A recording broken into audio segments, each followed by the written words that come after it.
Alright, hey guys.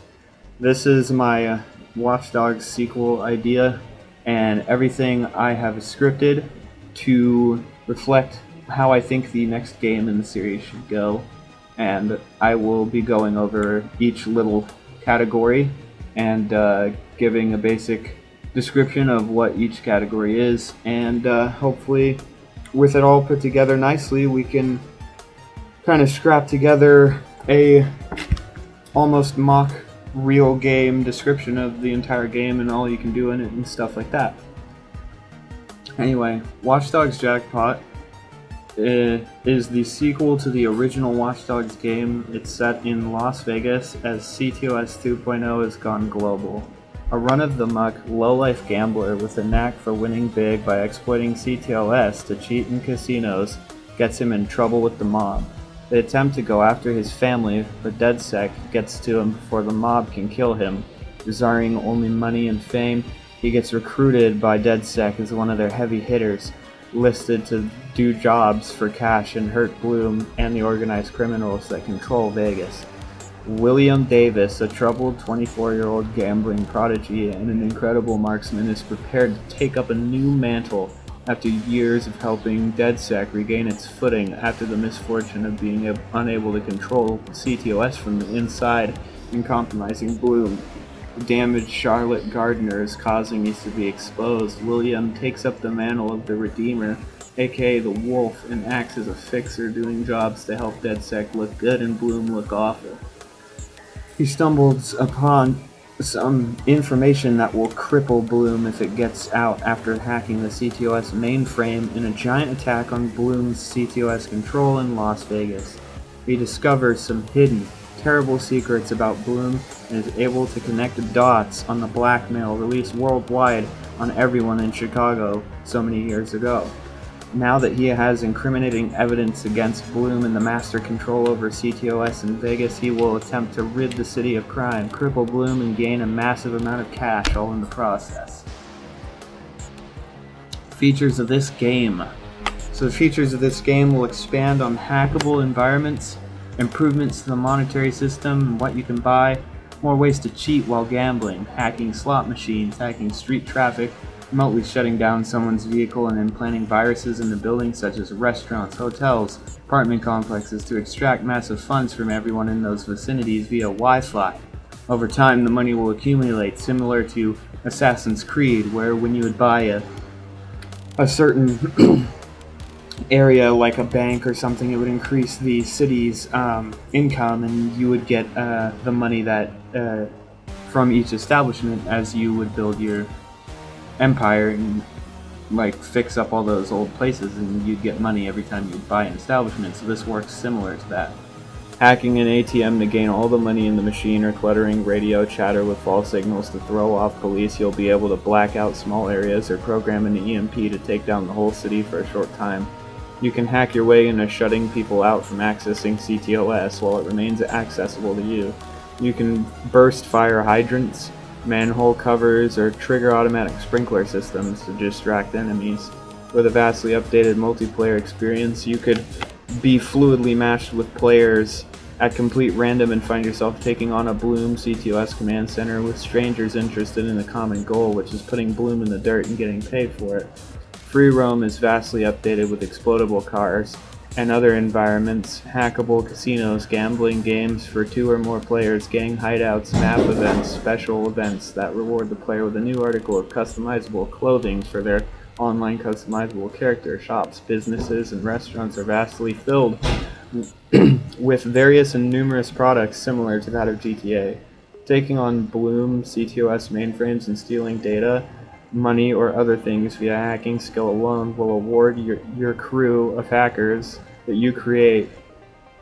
They will get crew rewards among all players. Free roam adds variety, replayability, and hours of fun and nonsense for the whole family.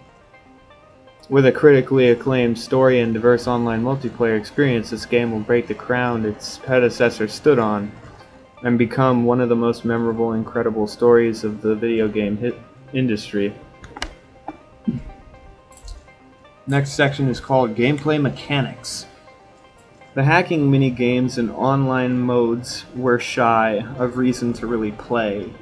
There were perks you could earn by playing online modes, which improved the gameplay, but it felt lackluster. The tailing mini-games felt too easy for the attacker and nearly impossible to spot to the victims. The hacking mini-game could be abused. You could simply trap somebody by hiding in a garage where there's no cameras in place, causing the attacker to have to wander into a trap, allowing the victim to take advantage. Also, the victim doesn't even know someone is attacking until after the hack starts. This game is easily exploitable, and I have videos on my channel showing off exactly how to cheat the system, labeled Hiding in Garage 1 and 2. They're pretty far down on the list, but if you give them a look-see, you'll know what I'm talking about and how to predict when a player has joined your server and how to find them easily and kill them before the hack starts. Online free roam was fruitlessly pointless and became often kill as many cops as possible / sniper battle with other players and didn't have much more to it. Bad Blood massively improved with 2-player co-op and attacking gangs and other cool things. This section aims to give ideas and tips on how to improve multiplayer experience. Here are the mechanics that need improving from the first game that I've listed. Driving needs a lot of improvements. The driving in GTA feels way more fluid, and there definitely needs to be a more GTA-like driving experience in the next title. When you're jumping off of a ramp, instead of the car staying in the position it was when it left the ramp, maybe allowing your car to corkscrew or front or back flip or have free motion control while jumping is a lot more realistic than the having to be stuck in the animation of it being completely still in midair. I think that'd just be a better improvement. Shooting also needs to take some notes from GTA, as it has the auto aim features and firing from cars. Graphics need to be at least on par with GTA. I mean, come on. The thing kind of looked really terrible, and I thought that Ubisoft could have done a little better with that. Map needs to be way bigger, and if not, include more than just Vegas and take inspiration from GTA, and include other places like maybe Reno or something like that to make the map bigger. Just like GTA did with Los Santos, the Sandy Shores, and the pier, and all those other crazy cool stuff. Police cars need way better driving skills and overall a general AI overhaul. Enemy AIs in any case need a total overhaul, possibly taking on the same skills and operations as GTA 5 AIs. Recycled lines need to be way less frequent. Side missions need to be like they were in the first game, if not better. Unlocking special weapons and weapons in general were fairly good, but more weapons and more things to spend your money on are always welcome. There should be numerous ways to make money. Outfits shouldn't be so hard to unlock. There should be no digital trips. Areas that are amazingly artistic and pretty cool to visit or revisit should be possible to revisit, like the Merlot Hotel, Infinite 92, the baseball stadium, Rossi Fremont. Those are just good examples of places we can't go after we complete the story, and we definitely can't visit any of those places in online. Well, except for the top of the Merlot where you fight all those guards. In the Merlot, you can actually revisit that area via glitch, and I have that in my glitches playlist on my channel. Don't know if it's public, but it's there. All missions should come back after a short time with differences, so replaying gang hideouts or stuff of that nature is replayable. You know, like moving gang members around into different cover or having different items spawn that you can abuse or something like that, so that it adds some variety in the same location would be pretty preferable. Hacking into phone conversations and messing with map destructibility via hacking and stuff of that nature should be really improved. Hacking itself may need more of a variety rather than just matching the path. Fallout 4 and GTA 5 have interesting takes on hacking, so this game shouldn't have everything able to be hacked via Connect the Path minigame. You know, where you get the blue line to go all the way to the objective point.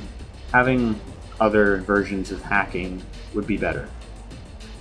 In-game computers should be controllable, similar to that of GTA 5 if there are any. AI should be able to ride any vehicle. If the map is big enough, and by the way about the AI, being able to ride any vehicle. No AIs in the entire game can ride a motorcycle, so when you get on a motorcycle and do the hacking thing online, people can spot you really easily because you're freaking on a motorcycle, and no AIs ride motorcycles, so you're a dead giveaway, which would be a good reason to give them the ability to be in all vehicles. If the map is big enough, then vehicles like helicopters should be available too. Floating cop cars that go insanely fast and fly across the road and phase through things in order to chase the player should be totally removed. Police cars should drive at a reasonable and realistic pace, like the cops in GTA, should stay on the ground and not fly everywhere or teleport or do anything ridiculous. Like, in some instances, you'd be walking across the street, a random player would drive by while you're going through the street at like really insane speeds, and then all of a sudden, at random, a freaking cop car materializes, crashes into you, it disappears, and you instantly die. It's kind of ridiculous. Any other in-game mechanics should be worked on thoroughly, and please just don't half-ass anything. Keep the gamers, your consumers, in mind, question everything you do, and ask yourself, would this be fun to play more than just one time? Here are the online mode descriptions. Online free roam should have dynamic events like GTA that happen to players in both private and public sessions that compete against each other in a fun, non-exploitable way. Outfits unlocked by players should be able to be seen by anyone else in the server, otherwise that makes the outfits pointless. Characters in online shouldn't have any dialogue because everyone talks like Aiden, including a 500-pound Mexican lady. Online hacking should be improved on by making sessions more fluid or seamlessly integrating one game with another. Matchmaking should be based on internet connection so that it doesn't take you out of the experience via matching you up with someone who's only moving about 20 frames per minute. Crews of players and friends would be able to go up against other crews in group hacking type scenarios. Rather than having to go and retrieve a file and fight over it, should be more like a clan war. Each group of players collectively as a crew should have a headquarters defended by AI and players that can be found and attacked somewhere on the map. The goal could be stealing data or hacking another player and using the data to attack the headquarters. Or something along the lines of an offense-defense game mode. Players are limited to 4 defenders and 4 offenders, and when somebody is killed, they don't come back. It's like search and destroy, during just the mission though. If you are getting hacked by one person rather than a group hacking, then an alert pops up for a fellow crew member to join your online session so they can assist you. No more than one can accept the invite, so an in-game bodyguard system of your most trusted person in the crew can allow for people to pick partners within the crew. Let's say there's a group of 6 in a crew. Each player can choose a partner by sending them a bodyguard request. Crews need to have a limit, so a 4-player limit seems reasonable. If not, maybe a 6-player maximum. Crews can ally with other crews, so if say you have 8 friends and you all split into 2 crews and ally with each other, all 8 can be in cahoots with each other. Crews are 4 players collectively as fixers or aligning with a faction or whatever. As a group you fight towards improving your crew, your HQ, your AI helpers, weapons, data, and ultimately get paid in-game for every successful thing you do for the crew. Whether it be taking out a Bloom base, taking out a mob gang, hacking a mob boss computer, all sorts of side missions will award the whole crew with supplies for the crew leader to make use of, and everyone gets paid. Crews can ally with other crews, and whoever sends the invite has the opportunity to create and name an organization, which is a collection of allied crews. So if you mess with one crew, chances are you've messed with multiple crews that all want to hack you or make your life harder. Crews are unavailable in free roam public matches due to infighting. So to fix this, we go into the next section. Online game modes. Public free roam is the same as it always has, with those dynamic map events added in so people can have more fun. Crew roam. Here you can be attacked by another crew and defend your HQ, and do crew-related events separate from the online random people free roam. Crew attack / hack things that you can start and allow players in your crew or organization to join. If no one joins, your own crew's online AI will help assist you in the job, similar to the AI system in Skate 3. Private free roam is 8 players max, goes hand in hand with public. Online hacking, players are one-on-one and a bodyguard for each player, as explained in the bodyguard section. Street cleanup is a 1 to 4 player crew or non-crew based co-op like in Bad Blood that allows you to take on the mob or bloom and do attacks similar to Bad Blood. Story mode and general thoughts and improvements. The story had some great moments, only taking me out of the experience when a hacking minigame was way too confusing to someone like me who has ADHD. If a hack took more than a minute or two, became solely about competition, and took story immersion right out of the equation. Using cameras to guide an AI to safety was incredibly frustrating, and the fact that the story gave Nikki a gun, and she can't even use it throughout the rest of the story in the Guide the Nikki to Safety minigame, made you wonder why she's too much of an idiot to use the weapon the story gave her. I do not like the Guide the AI to Safety minigames, and don't want to see it in the next game at all. Plot twists shouldn't be too predictable, and when a main character dies or something, make it look real. Clara got shot in the shoulder like once or twice. That's a survivable wound. And she's nowhere to be found at all, and there are hints towards her being alive.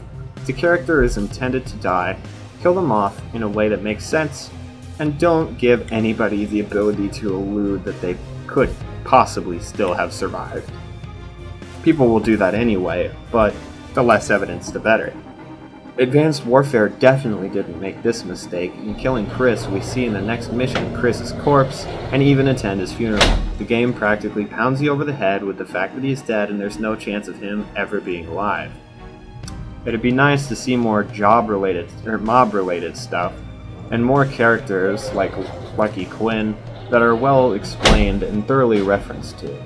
Crispin did some questionable things to women and even killed them, but it didn't ever allude to the killing part being true. How many victims he had, where he came from, why Quinn trusts him, or even the affiliation he has towards the South Club. The Mafia was everywhere back then, so expanding on information regarding mob bosses would improve the game. And the explanation behind Quinn's grazed ear is explained on Wiki as an attack orchestrated by Al Capone, which resulted in all the men that were in Lucky's crew while he was a thug getting attacked and getting killed. He was the only one who survived the attack, and it gave him simply a grazed ear, which earned him the nickname Lucky, because he was lucky to go from surviving a deadly attack as a low-ranking thug to being the leader of the club. Ultimately, just make the story super kick-ass. The original story was amazing, so do more of that.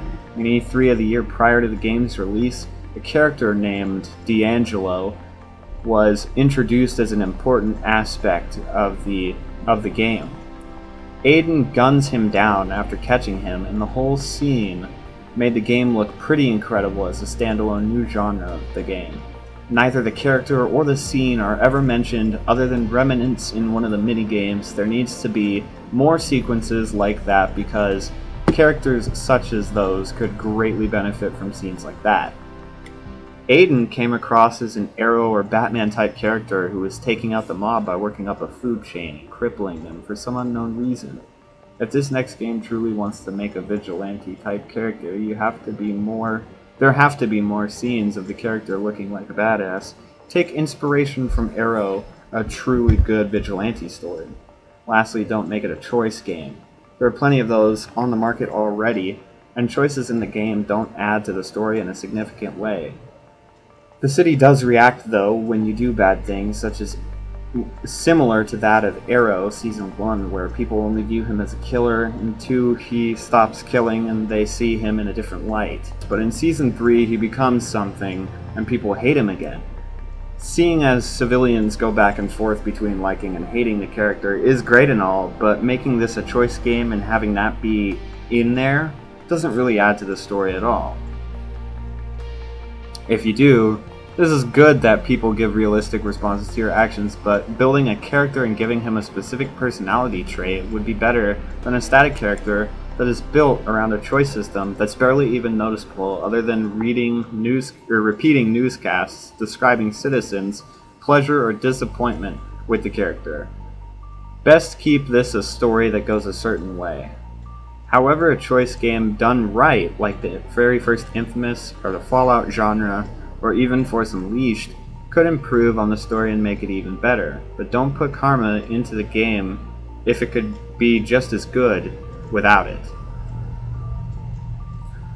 All in all, if you do the following on this list, you could make a pretty spectacular story. So here's the list of things that you should try to avoid, or do.